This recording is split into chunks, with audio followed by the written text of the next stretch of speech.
स्वागत है आप सभी का इस दिव्य गाथा में, जहां महाकाल और उज्जैन की आभा आलोकित होती है। आपसे विनम्र अनुरोध है कि कृपया अपने मोबाइल फोन्स को साइलेंट मोड में डालें या स्विच ऑफ कर दें, ताकि आप इस प्रस्तुति का संपूर्ण आनंद बिना किसी व्यवधान के उठा सकें। इस शो के प्रस्तुत करता है उज्जैन स्मार्ट सिटी लिमिटेड। निष्पादक है मध्य प्रदेश पर्यटन। तो प्रस्तुत है महाकाल की शक्ति, उज्जैन की भक्ति। अच्छा ना आप सही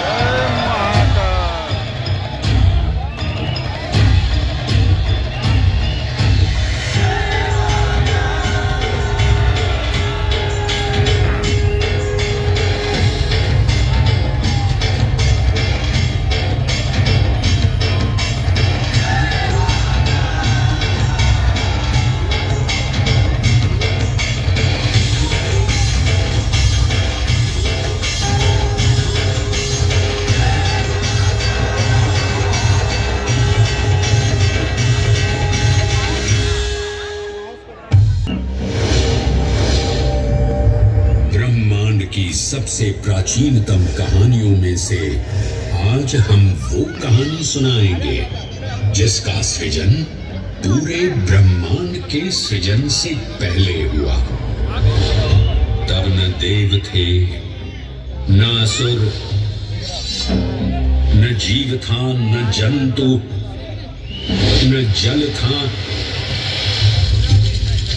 न अग्नि, न वायु, न भूमि। समष्टि के शून्य में विराजती एक शक्ति, कालातीत और कालों के नियंता।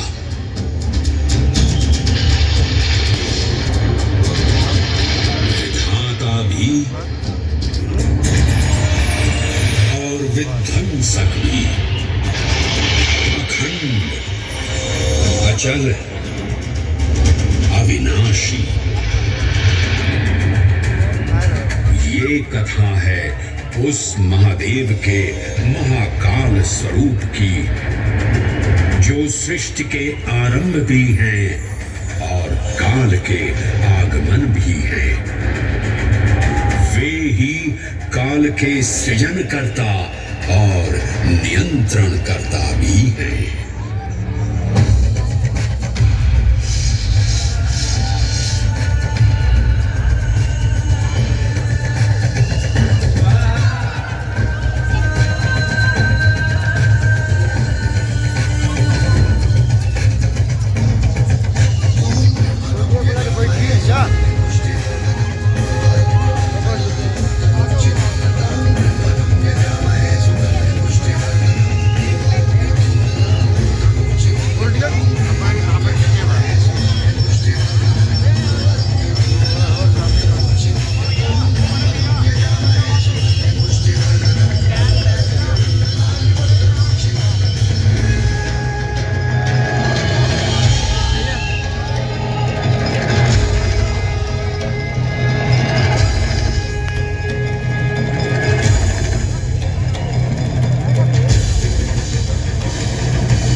निर्विकार होते हुए भी अपनी माया से विराट विश्व का आकार धारण करने वाले महाकाल।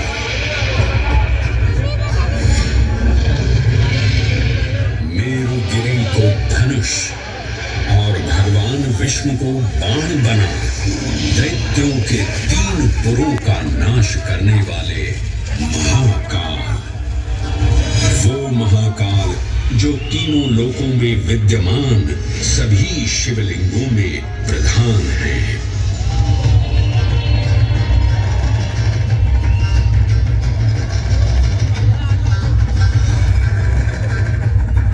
वो महाकाल जिनके त्रिशूल की तीनों नोकों से काम, क्रोध और लोभ पर नियंत्रण होता है, जिनके मस्तिष्क पर चंद्र शीतलता का प्रतीक है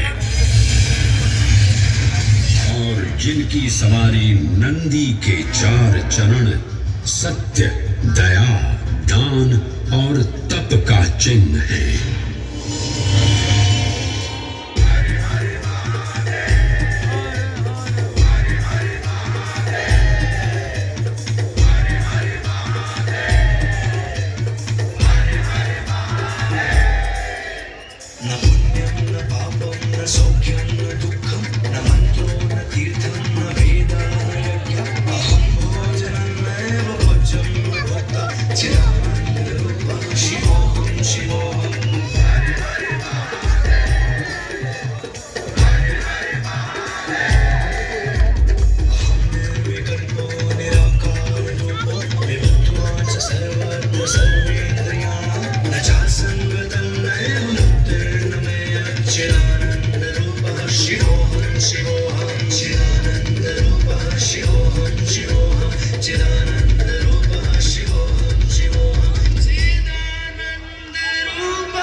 महाकालस्तन्नाम्ना तत्र वै हरः, अर्थात नाभिदेश उज्जैन में स्थित भगवान महाकालेश्वर तीनों लोकों में पूजनीय है।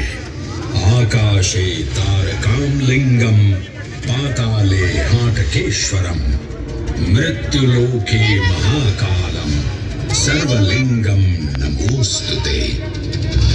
आकाश में तारक लिंग के रूप में, पाताल में हाटकेश्वर के रूप में और मृत्युलोक में महाकाल के रूप में स्थित भगवान शिव को प्रणाम। समस्त लिंग स्वरूपों में विद्यमान भगवान शिव को सादर नमस्कार। नाभिदेश उज्जैन का अटूट बंधन है महाकाल के साथ, जो महाकाल स्तोत्र में उल्लिखित है। उज्जयिन्यां महाकालम महाकालेश्वरं हरं महाकालं महायोगिनं नमामि पार्वती पतिं। तो चलिए मैं आपको कथा सुनाता हूँ इसी महान उज्जैन नगर की।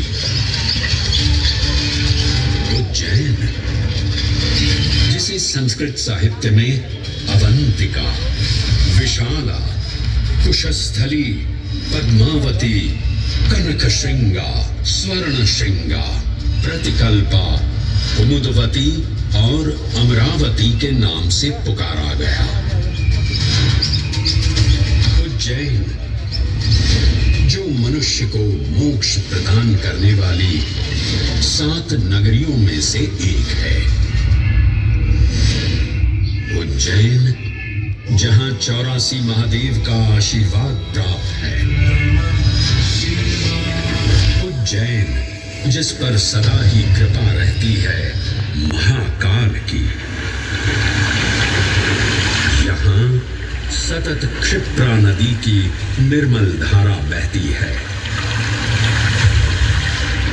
डमरू के नाद से जीवन को ऊर्जा मिलती है। घंटियों की झंकार मन को आनंदित करती है और यहाँ का आकाश शिव आशीष स्वरूप है।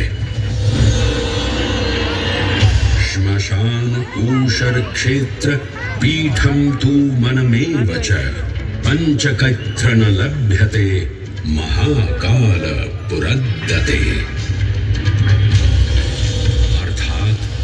यहाँ पर श्मशान, ऊषर यानी अनुपजाऊ भूमि, क्षेत्र अर्थात पवित्र भूमि, पीठ यानी शक्ति स्थान और मन अर्थात आध्यात्मिक शांति का स्थल पांचों एक ही स्थान पर उपलब्ध है। ये संयोग महाकाल की नगरी उज्जैन की महिमा को और गरिमामय बना देता है। उज्जैन के इस अलौकिक स्वरूप से प्रभावित हो महाकवि कालिदास अपने काव्य मेघदूत में लिखते हैं, हे जलधर, यदि महाकाल के मंदिर में समय से पहले तुम पहुंच जाओ तो तब तक वहां ठहर जाना जब तक सूर्य आंख से ओझल न हो जाए। शिव की संध्याकालीन आरती के समय नगाड़े जैसी मधुर ध्वनि करते हुए तुम्हें अपने धीर गंभीर गर्जनों का पूरा फल प्राप्त होगा। ये संध्या आरती जिसे कालिदास ने सराहा है अत्यंत महत्वपूर्ण है, क्योंकि ये वो प्रहर है जब सभी देवी देवता गंधर्व यहाँ उपस्थित होते हैं।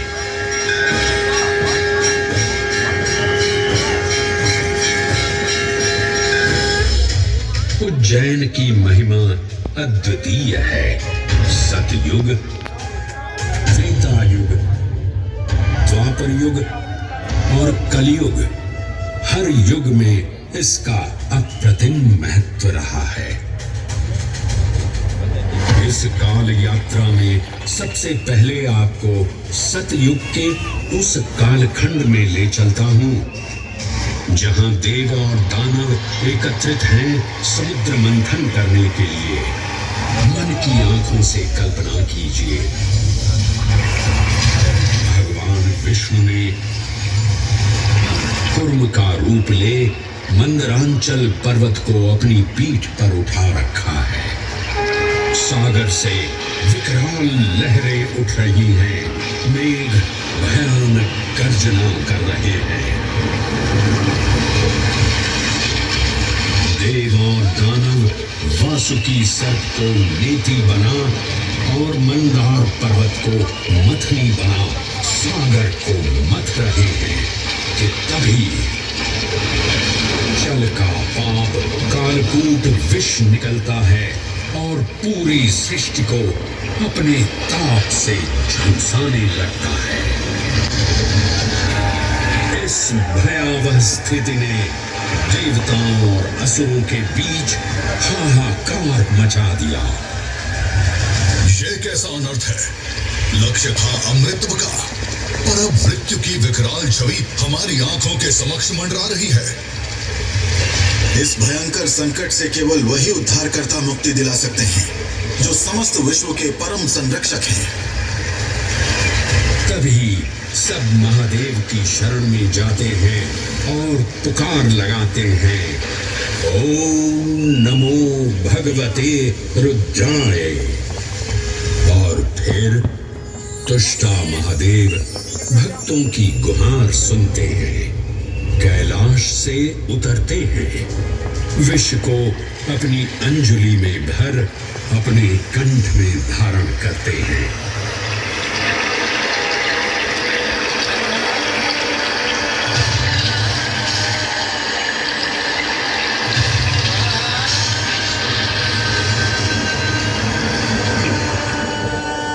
अंततो गत्वा सागर मंथन से अमृत कलश प्रकट होता है। जैसे ही अमृत प्रकट हुआ, दानवों ने इसे केवल अपने आधिपत्य में लेने की आकांक्षा प्रकट की और संघर्ष छिड़ गया। आज यदि हम इस अमृत को प्राप्त कर सकें, तो हम देवताओं पर हमेशा के लिए प्रभुत्व स्थापित कर पाएंगे।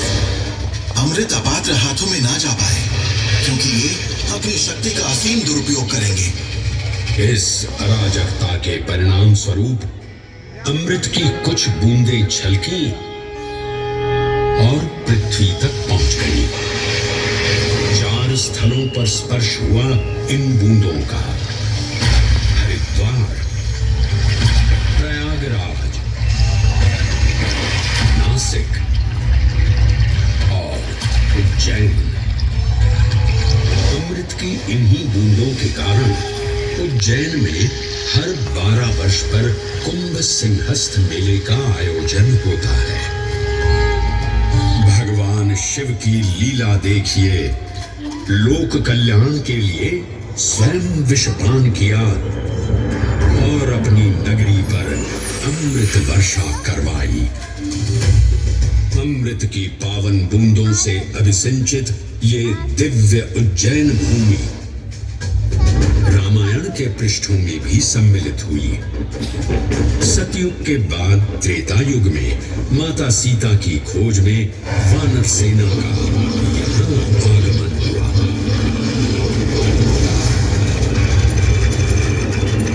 समय की इस यात्रा के माध्यम से अब प्रवेश करते हैं वाल्मीकि रामायण के किष्किंधा कांड में। जब वानर राजा सुग्रीव अपने यूथपतियों से सभी प्रमुख स्थानों पर जाने के लिए कहते हैं और उन्हें अवंती नगर यानी उज्जैन जाने का आदेश भी देते हैं।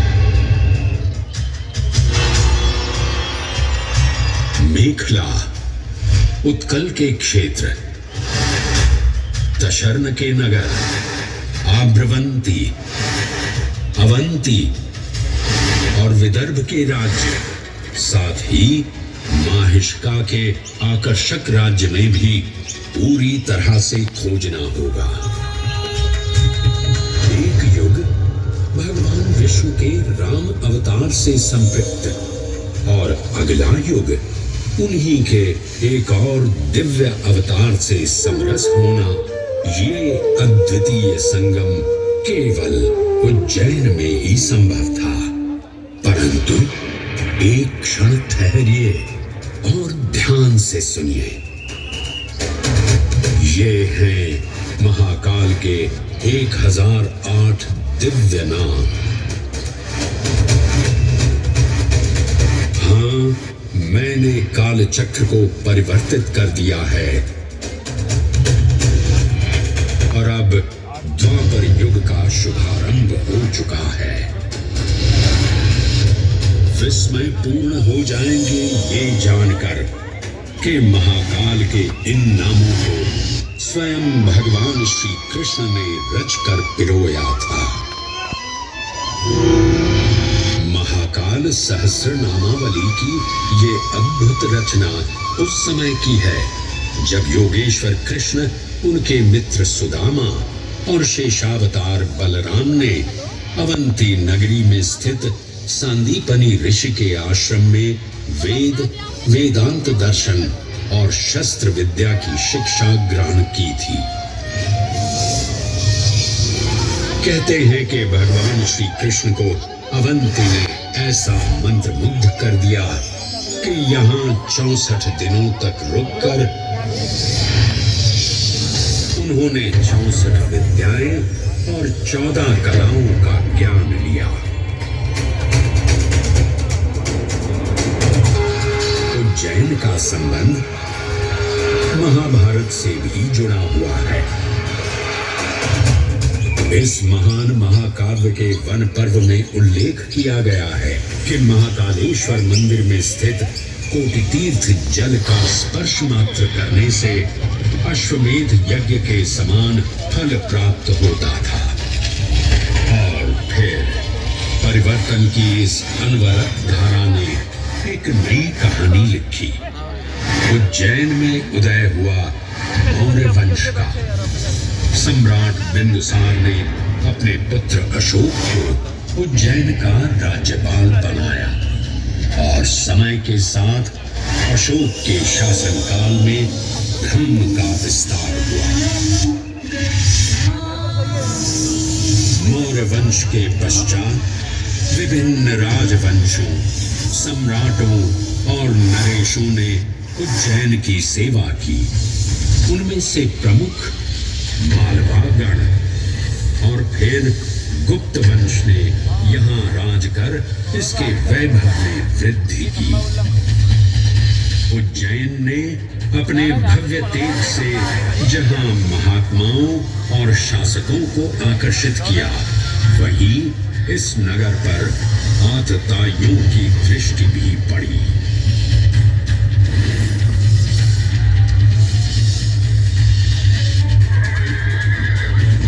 शक मध्य एशिया की खानाबदोश जनजाति थी, जिन्होंने उत्तर पश्चिमी और मध्य भारत के कुछ हिस्सों पर आक्रमण कर अपना शासन स्थापित किया। ईसा पूर्व प्रथम शताब्दी में जब भारत शकों के अत्याचार से त्रस्त था, तब उन शकों ने उज्जैन पर भी कब्जा कर लिया और फिर उज्जैन में उदय हुआ एक तेजस्वी योद्धा, महाराज विक्रमादित्य का।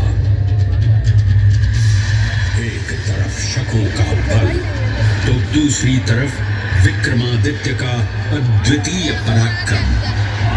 विक्रमादित्य की तलवार महादेव के तीसरे नेत्र सी चमकी। प्रचंड युद्ध हुआ। महाकाल की कृपा से शूरवीरों ने शकों को परास्त किया और उज्जैन में गणतांत्रिक शासन स्थापित किया।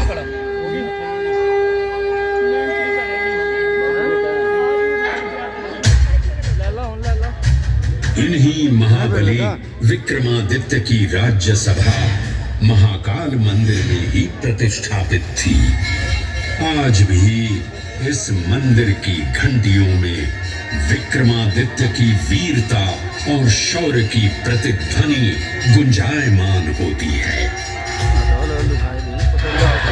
राजा विक्रमादित्य और शकों के मध्य हुए युद्ध ने उज्जैन को काल चक्र से अभिन्न रूप से जोड़ दिया, क्योंकि जिस दिन उनको विजय प्राप्त हुई, उस गौरवशाली उपलब्धि के सम्मान में एक नवीन पंचांग का शुभारंभ किया गया, विक्रम संवत पंचांग।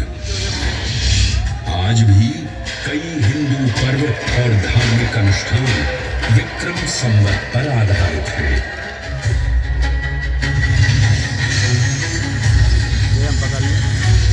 पृथ्वी की भौगोलिक कर्क रेखा इस पावन उज्जैन भूमि से होकर गुजरती है।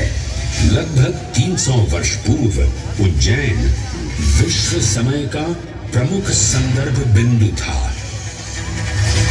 यही कारण है कि उज्जैन की वेदशाला में वराहमिहिर, आदित्य दास, ब्रह्मगुप्त, आर्यभट्ट और भास्कराचार्य जैसे महान विद्वान अनुसंधान और अध्ययन में तल्लीन रहते थे। खगोल शास्त्र का केंद्र,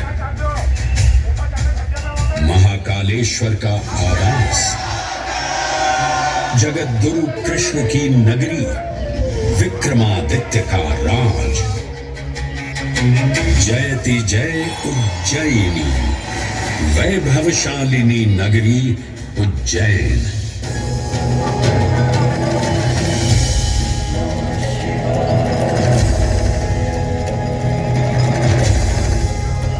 श्वासों को शिव मंत्र से अलंकृत कर, मन को भाव की गंगा से निर्मल कर, जो भी उज्जैन में महादेव की शरण लेता है, उसका कल्याण होना निश्चित है।